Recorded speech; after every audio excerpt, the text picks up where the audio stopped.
ಮಧ್ಯಪ್ರಾಚ್ಯ ಯುದ್ಧ ಕದನ ವಿರಾಮ ಇದ್ರೂ ಗ್ಯಾಸ್ ಟ್ರಬಲ್. ಕಾಫಿನಾಡು ಚಿಕ್ಕಮಗಳೂರಿನಲ್ಲಿ ಆಟೋ ಗ್ಯಾಸ್ ಸಮಸ್ಯೆ ಜಾಸ್ತಿ ಆಗಿದೆ. ಆಟೋ ಗ್ಯಾಸ್ ತುಂಬಿಸಿಕೊಳ್ಳೋದಕ್ಕೆ ಸರತಿ ಸಾಲಲ್ಲಿ ನಿಲ್ಲೋ ಪರಿಸ್ಥಿತಿ ಇದೆ. ನಗರದ 3 ಆಟೋ ಗ್ಯಾಸ್ ಬಂಕ್ ಏನಿದೆ ಅದರಲ್ಲಿ ಒಂದರಲ್ಲಿ ಮಾತ್ರ ಗ್ಯಾಸ್ ಸಿಗ್ತಾ ಇದೆ. ಬಿಸಿಲಲ್ಲಿ ಗ್ಯಾಸ್ಗೋಸ್ಕರ ಸರತಿ ಸಾಲಲ್ಲಿ ಆಟೋ ಚಾಲಕರು ನಿಲ್ಲಬೇಕಾಗಿದೆ. ಬಂಕ್ಗಳಲ್ಲಿ ಗ್ಯಾಸ್ ಸಿಗದೆ ಬಾಡಿಗೆ ಬಿಟ್ಟು ಕಾಯೋ ಪರಿಸ್ಥಿತಿ ಆಟೋ ಚಾಲಕರಿಗೆ. ಗ್ಯಾಸ್ ಸಮಸ್ಯೆ ಇನ್ನೂ ಬಗೆಹರಿದಿಲ್ಲ. ಕದನ ವಿರಾಮ ಇದ್ರೂ ಕೂಡ ಆಟೋ ಗ್ಯಾಸ್ ಸಿಗ್ತಾ ಇಲ್ಲ. ಆಟೋ ಚಾಲಕರು ಕಂಗಾಲಾಗಿದ್ದಾರೆ.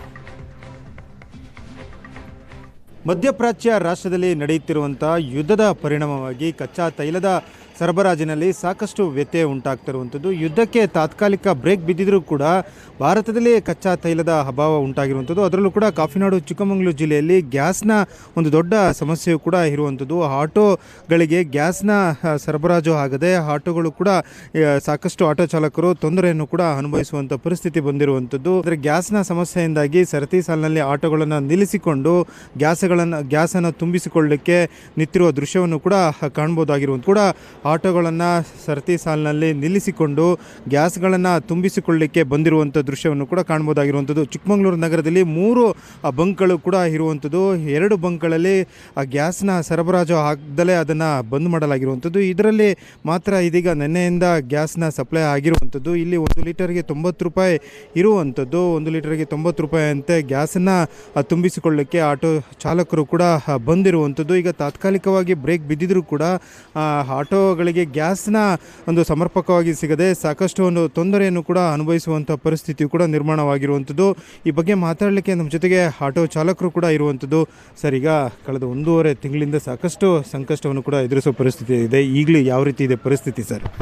ಅದೇ ರೀತಿ ಪರಿಸ್ಥಿತಿ ಇದೆ ಸರ್. ತೊಂದರೆ ಆಗಿದೆ. ಅಂದರೆ ನಾವು ಬಂದು ಕಾಯ್ತೀವಿ 1 ಗಂಟೆ 2 ಗಂಟೆ. ನಮಗೆ ಬಾಡಿಗೆನೂ ಇಲ್ಲ. ಇಲ್ಲಿ ಬಾಡಿಗೆ ಬಿಟ್ಟು ಇಲ್ಲಿ ಕಾಯ್ಕೊಂಡು ಅರ್ಧ ದಿವಸ ನಿಲ್ಲಬೇಕು. ಬಂದರೆ 700 ರೂಪಾಯಿ ಇದಾಗ್ತಾರೆ ಗ್ಯಾಸು. ಅದ್ರ ನಂತರ ಮತ್ತೆ ಬೇಕಂದರೆ ಮತ್ತೆ ಪುನಃ ಮಾರನೇ ದಿವಸ, ಇಲ್ಲಾಂದರೆ ಖಾಲಿ ಆದರೆ 3-4 ದಿವಸ ಆ ಥರ ಕಾಯಬೇಕು. ನಮ್ಮ ಗ್ಯಾಸು 1 ದಿವಸದಲ್ಲಿ ಖಾಲಿ, 1 ದಿವಸ 2 ದಿವಸದಲ್ಲಿ ಖಾಲಿ ಆಗುತ್ತೆ. ಅದ ನಂತರ 2-3 ದಿವಸ ಮನೇಲಿರಬೇಕು. ಗ್ಯಾಸ್ ಬಂದರೆ ಹಾಕಿಸ್ತೀವಿ, ಇಲ್ಲಾಂದರೆ ಸ್ಟಾಪ್ ಆಗ್ತೀವಿ. ಇಲ್ಲಿ ಬಂದು ಬಿಸಿಲಲ್ಲಿ ಕಾಯ್ಕೊಂಡು 1 ಗಂಟೆ 2 ಗಂಟೆ ದುಕ್ಕೊಂಡು ಬಂದು ಈ ಥರ ಪ್ರಾಬ್ಲಮ್ ಆಗ್ತಾಯಿದೆ.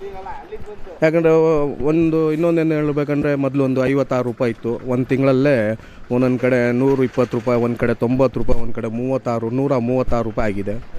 ಅದ್ರ ನಂತರ ನಮಗೆ ಬಾಡಿಗೆಯಲ್ಲಿ ಜಾಸ್ತಿ ಕೊಡಬೇಕಂದ್ರೆ ಕೇಳಿದ್ರೂ ಕಸ್ಟಮರ್ ಯಾರು ಕೊಡೋದಿಲ್ಲ. ಈಗ ನಮ್ಮ ಪರಿಸ್ಥಿತಿ ನಾವು ಯಾರಿಗೂ ಹೇಳಂಗೂ ಇಲ್ಲ. ಸರ್, ಯಾವ ರೀತಿ ಸಮಸ್ಯೆ ಉಂಟಾಗ್ತಿದೆ ಸರ್? ಅಂದರೆ ಸರಿಸುಮಾರು 3,500 ಆಟೋಗಳು ಗ್ಯಾಸನ್ನೇ ಅವಲಂಬಿಸಿರುವಂಥದ್ದು ಸರ್. ಇಲ್ಲ ಸರ್, ತುಂಬ ಪ್ರಾಬ್ಲಮ್ ಆಗಿದೆ. ಇವರೆಲ್ಲ ಮೊನ್ನೆ ವಾರಕ್ಕೆ 2 ಲೋಡು 3 ಲೋಡು ಗ್ಯಾಸ್ ತರಿಸೋದು. ಇನ್ನೆಲ್ಲ ತುಂಬ ಕಡೆ 136, 140 ಇದೆ. ಹಂಗಾಗಿ ಸ್ವಲ್ಪ ಪ್ರಾಬ್ಲಮ್ ಆಗಿದೆ ಸರ್. ಇದಿಷ್ಟು ಆಟೋ ಚಾಲಕರ ಮಾತಾಗಿರುವಂಥದ್ದು. ಚಿಕ್ಕಮಗಳೂರಿನ ಕ್ಯಾಮ್ರಾಮನ್ ಶ್ರೀಕಾಂತ್ ಜೊತೆಗೆ ಆಲ್ದೂರ್ ಕಿರಣ್, ಏಷ್ಯಾನೆಟ್ ಸುವರ್ಣ ನ್ಯೂಸ್.